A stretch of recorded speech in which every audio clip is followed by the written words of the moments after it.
Hi there, welcome back to Vivan Institute of Learning. I hope you all are doing great.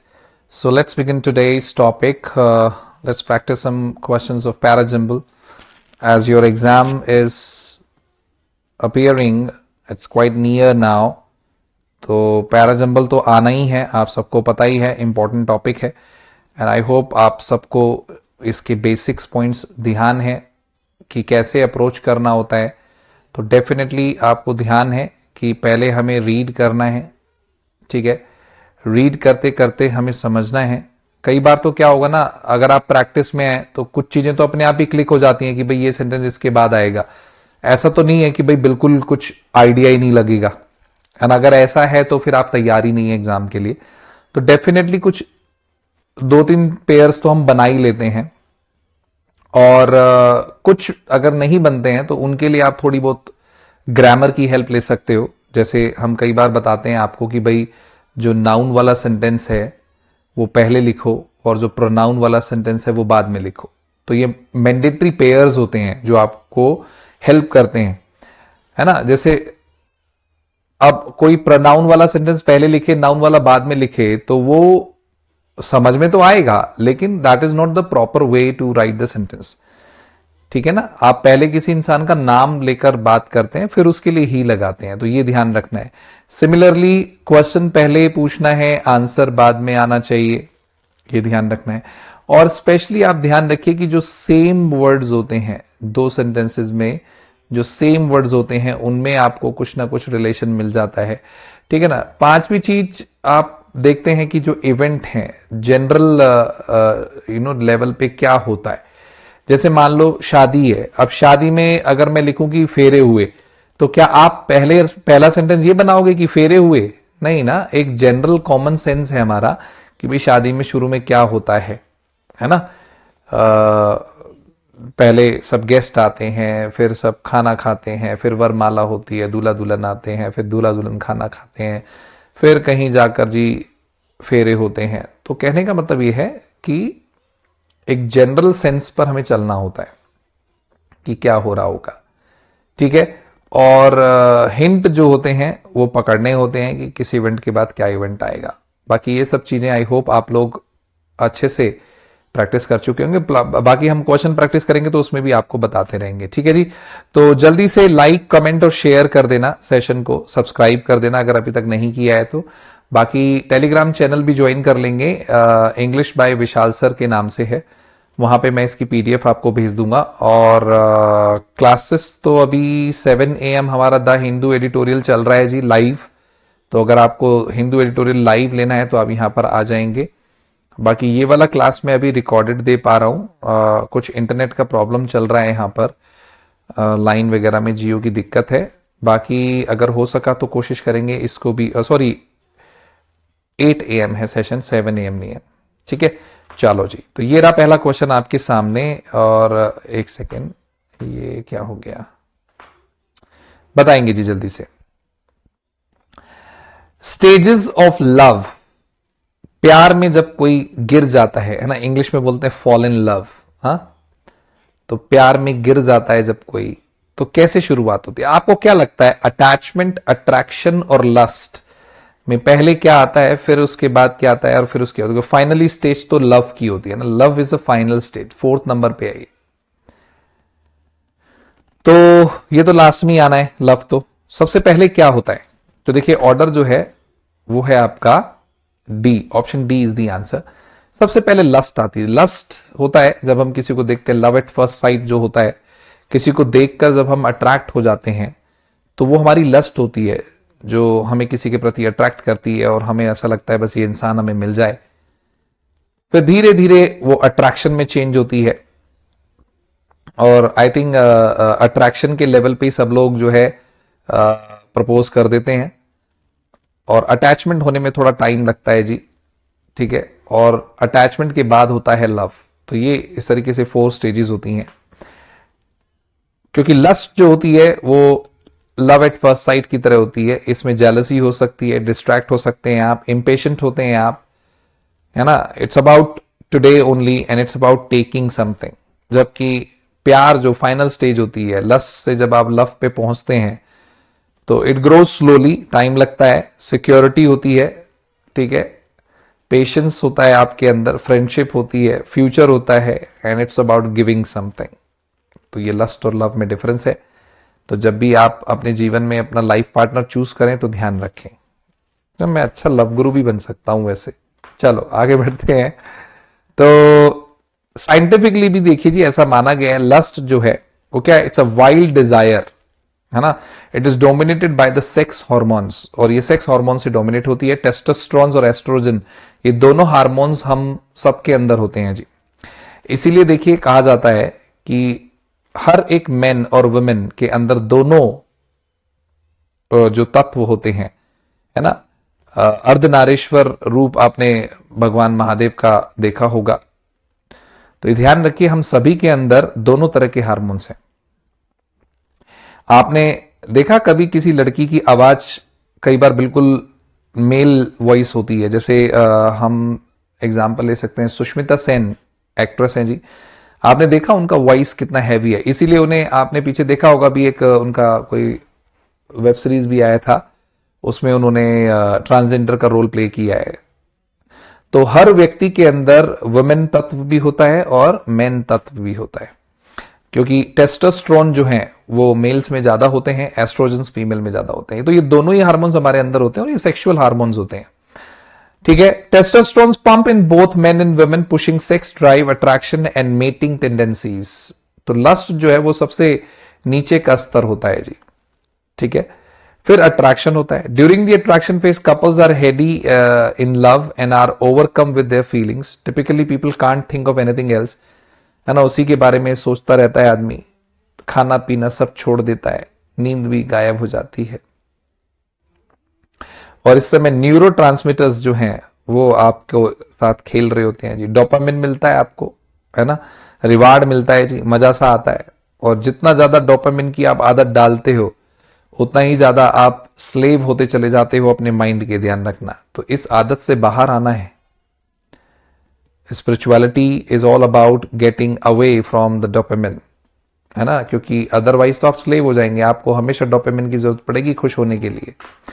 तो scientifically समझिए, spirituality is not just something that you believe blind foldly, it's scientific, ठीक है जी। फिर तीसरा हमारा होता है attachment. सो इस सब के बाद क्या होता है, यू हैव द अटैचमेंट, और ये कपल्स के बीच में अच्छा बॉन्ड क्रिएट करता है। They feel connected to each other, ठीक है, दे फील डिपेंडेंट। और इसमें दो हार्मोन्स काम आते हैं, ऑक्सीटोसिन। वैसे ऑक्सीटोसिन आपने साइंस में पढ़ा होगा, it also helps the women to what during the pregnancy and during the birth of the child. ये हार्मोन उस समय भी काम आता है। तो it is the hormone that we release when we cuddle each other, when we make eye contact and we feel connected. तो ये मैंने ऐसे ही आपके साथ डिस्कस कर दिया जी, ठीक है। तो कुछ ऐसे ही कॉमन सेंस भी हमें यूज करनी पड़ती है कभी कभी, जब हम पैराजंबल के क्वेश्चन करते हैं तो कॉमन सेंस भी प्ले द रोल्स। चलिए, तो विदाउट डिले आपको अब आपके एग्जाम के मतलब का क्वेश्चन दे देते हैं। जैसा कि मैं हमेशा कहता हूं कि डायरेक्शंस जरूर पढ़नी है। तो यहां पर क्या है ना, आपको एस्ट्रिक दे रखा है जी, उस वर्ड को आपको एडजस्ट करना है और मीनिंगफुली कंप्लीट सेंटेंस बनाना है। ये देखिए पहला क्वेश्चन आपके सामने, बताएंगे क्या आंसर है। वीडियो को पॉज कर लेंगे और बताएंगे बच्चा क्या आंसर है इस क्वेश्चन का। तो देखिए इस क्वेश्चन का आंसर है 1। क्या कह रहा है वो, अब आपको पता है ये छोटा क्वेश्चन है, इस क्वेश्चन में तो आपको बस टाइप्स ऑफ सेंटेंसेस की नॉलेज होनी चाहिए, ठीक है। आई होप आप लोगों ने जरूर टाइप्स ऑफ सेंटेंसेस पे काम किया होगा। मैं बार बार आपको बोलता रहता हूं, हम सबको पता होना चाहिए कि सिंपल, कंपाउंड और कॉम्प्लेक्स, 3 टाइप्स के जो सेंटेंस होते हैं इंग्लिश में, इनको पढ़ने से क्या है ना, अंडरस्टैंडिंग बढ़ती है। ये आपको बहुत काम आएंगे पैराजंबल में, ठीक है। तो अब हमें पता है कि एक सिंपल सेंटेंस है तो वो एक इंडिपेंडेंट क्लॉज होगा, उसमें सब्जेक्ट होगा, वर्ब होगा, ऑब्जेक्ट होगा, सब्जेक्ट कॉम्प्लीमेंट होगा। और कंपाउंड है तो ऐसे ऐसे 2 सेंटेंस होंगे, बीच में कंजंक्शन होगा। और कॉम्प्लेक्स है तो कॉम्प्लेक्स सेंटेंसेस की प्रैक्टिस अगर आपने की है तो आपको पता है कि डिपेंडेंट क्लॉज जो होता है वो कहीं पे भी बीच में घुस जाता है ना, तो करना आसान हो जाता है। तो अब मैं यहां पर देख रहा हूं, मुझे यहां पर इन्होंने एस्टिक दिया है, आर नॉट कीपिंग, मुझे एडजस्ट करना है जी यहां पर। तो ये आप ऑर्डर देख सकते हैं, इस तरीके से सेंटेंस आ सकता है आपको। तो कह रहे हैं good health lately, you should know why you the reason. तो साफ पता लग रहा है कि सब्जेक्ट यहां से स्टार्ट हो रहा है, you should know the reason why you are not keeping good health lately. Lately मतलब रिसेंटली, तो प्रॉपर मीनिंग आ गया जी। ठीक है, और यहां पर आप देख सकते हैं, अगर मैं सेंटेंस को लिखूं कि you should know, you should know what, क्या जानना चाहिए आपको, you should know the reason. The reason क्या हो गया यहां पर, the reason why you are not keeping good health lately. ये पूरा का पूरा ऑब्जेक्ट बन जाता है। और आपको पता है जब कोई एक सेंटेंस ऑब्जेक्ट बनता है तो उसको नाउन क्लॉज बोलते हैं। और जब हम नाउन क्लॉज बनाते हैं तो उसमें रिलेटिव प्रोनाउन जरूर आता है, यानी कि वाई जो है यहां पर वो रिलेटिव प्रोनाउन है। रिलेटिव प्रोनाउन होते हैं आपके दैट, हु, विच, वाई। और जब ये रिलेटिव प्रोनाउन बीच में आता है तो आपने देखा ये इंटेरोगेटिव नहीं है। अदरवाइज तो हम ऐसे बोलते ना कि वाई डू यू या वाई आर यू, सॉरी, यहां पर मैं एक एरर आपको समझाने की कोशिश कर रहा हूं कि अगर मुझे ये क्वेश्चन एरर में देना हो किसी स्टूडेंट को तो मैं कैसे दे सकता था कि भाई यू शुड नो, और यहां पे एरर कर सकता था मैं कि why are you not, why are you not keeping good health lately. तो ये क्या बन गया बच्चा, ये बन गया एक एरर का क्वेश्चन, क्योंकि जब आपने वाई बीच में लगाया तो मतलब आपने नाउन क्लॉज क्रिएट करा। आप देखिए यहां से the reason why are you not keeping, ये पूरा ऑब्जेक्ट का काम कर रहा है, यानी कि नाउन क्लॉज है। और नाउन क्लॉज में सब्जेक्ट आगे आता है, वर्ब पीछे जाती है, क्योंकि हम कोई क्वेश्चन थोड़ा पूछ रहे हैं, हम तो बता रहे हैं। और ये नरेशन में आपको सिखाया भी जाता है कि जब इन्वर्टेड कोमा हटा के आप कोई WH फैमिली का वर्ड लगाते हैं या इफ लगाते हैं तो सब्जेक्ट को पहले लगाना है, वर्ब को बाद में लगाना है। ठीक है, ध्यान रखेंगे। नेक्स्ट बताएंगे जी, वीडियो पॉज करके पहले आप खुद सॉल्व करिए। देखिए सेल्फ स्टडी बहुत जरूरी होती है, ध्यान रखना। ठीक है, तो पहले खुद सॉल्व करिए और बताइए। थीव्स को हमें एडजस्ट करना है, ऑप्शंस को देखकर कर सकते हैं, या तो सीधे सीधे हो जाता है, ये तो सीधे सीधे होने वाला क्वेश्चन भी है। देखो साफ पता लग रहा है, he keeps some fierce dogs to guard his house and to guard his house and keep away thieves. तो थीव्स लास्ट में आना है, लास्ट में स्टिक यहां पे, तो आई थिंक आंसर 2 हो जाना चाहिए। बिल्कुल, ये हो गया, बात खत्म। तो इजी है तो, और मैंने देखा है जी क्लर्क लेवल पे ऐसे क्वेश्चन आते हैं। नेक्स्ट नंबर 3 बताएंगे। अच्छा, यहां पर एक चीज थोड़ी सी और एक्स्ट्रा बता देता हूं, दिमाग में पॉपअप हो जाती है जी एकदम से जैसे ही मैं थीव्स वर्ड देख रहा हूं। तो आपको पता है इंग्लिश में जो एफ वाले वर्ड होते हैं उनका जो प्लूरल होता है वो एस से बनता है भाई, है ना। जैसे वाइफ का प्लूरल भी वाइव्स हो जाता है, ठीक है, थीव का थीव्स हो जाता है। ऐसे ही आपने देखा होगा बिलीफ जो वर्ड है, बिलीफ जो वर्ड है उसका प्लूरल क्या होता है जी, उसका प्लूरल तो बिलीव्स ही होता है, उसमें तो वी नहीं आता, क्योंकि अगर बिलीव में वी लगा दें तो वो वर्ब बन जाती है, वो नाउन है ही नहीं। बात समझ में आ रही है। और एक दो वर्ड और भी ध्यान रखिए, जैसे चीफ, चीफ का प्लूरल भी चीफ्स नहीं होता, चीफ्स ही होता है। तो इस तरह के क्वेश्चन पेपर में आपको पूछे जा सकते हैं जहां वो प्लूरल गलत बना सकता है। ठीक है, चलिए थर्ड क्वेश्चन, वीडियो पॉज करके आंसर बताएंगे। तो जैसे हम पढ़ रहे हैं, हिज बिजनेस को एडजस्ट करना है हमें, was a heavy blow to his crime the discovery of his reputation and, was a heavy blow to his reputation and his business. पता लग रहा है, डी के बाद आना है, यानी कि ऑप्शन 3 आंसर होना चाहिए, है ना जी। तो ऑब्वियसली ऑप्शन 3 आंसर है, तो ये बन जाएगा the discovery of his crime was a heavy blow to his reputation and his business, क्योंकि and से हमेशा पैरलिज्म फॉलो होता है, and के आगे जो लिखा है वही and के बाद आता है, तो इससे हम पकड़ सकते थे। क्वेश्चन नंबर 4 बताएंगे जी, वीडियो पॉज करके आंसर बताएंगे।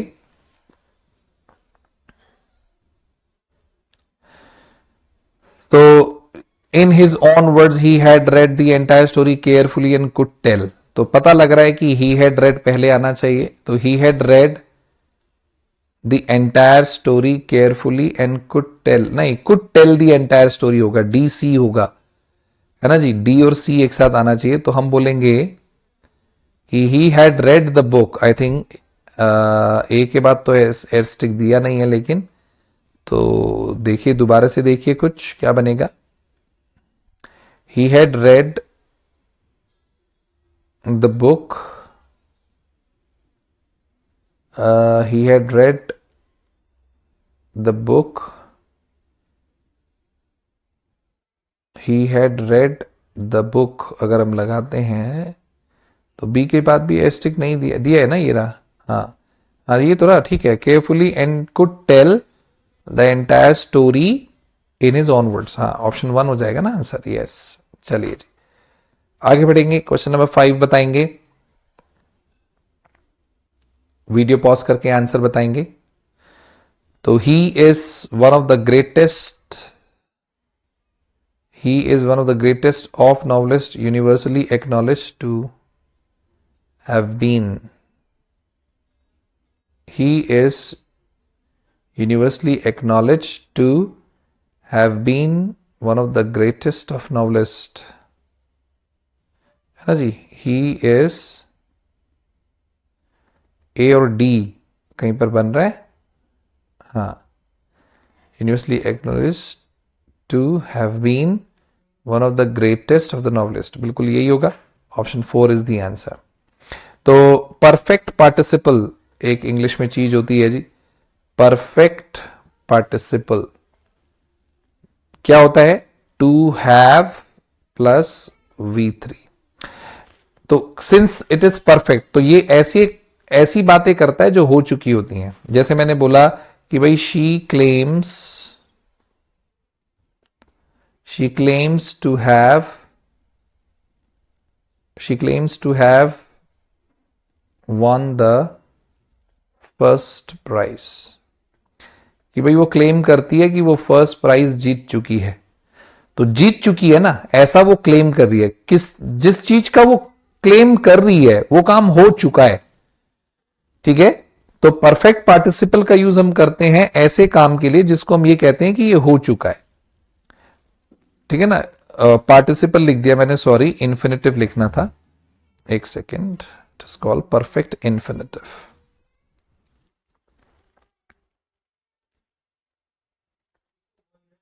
परफेक्ट इन्फिनेटिव, क्योंकि इन्फिनेटिव होता है 2 + V1 और परफेक्ट इन्फिनेटिव होता है 2 ½ + V3, ठीक है।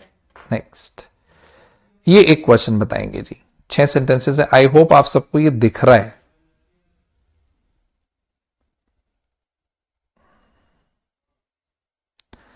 इसका ऑर्डर लगा के बताएंगे बच्चा क्या होगा।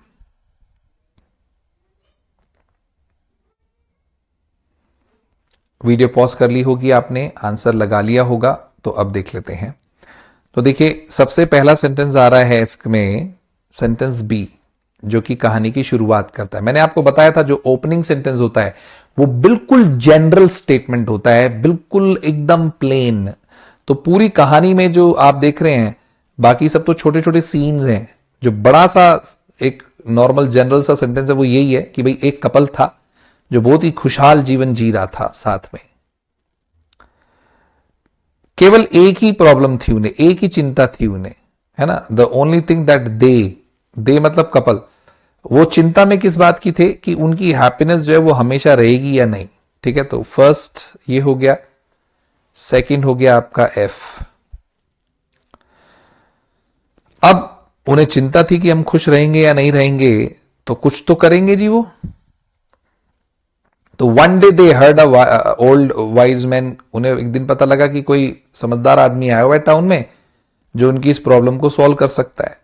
तो उन्होंने डिसाइड किया कि भाई चलो उसके पास, है ना, और अपनी चिंता बताओ उसको। तो जो वाइज मैन था उसने कहा कि तुम दुनिया में घूम के आओ और देखो कोई परफेक्ट वुमेन और मैन आपको मिलता है जो हैप्पी है। तो भाई ये गए, है ना जी, और इन्हें पता लगा कि भैया दुनिया में कोई भी खुश नहीं है। हाँ, it's very difficult to find. तो क्या ऑर्डर बन गया जी हमारा? ऑर्डर बन गया B, F, C, E, D और A. This is the answer.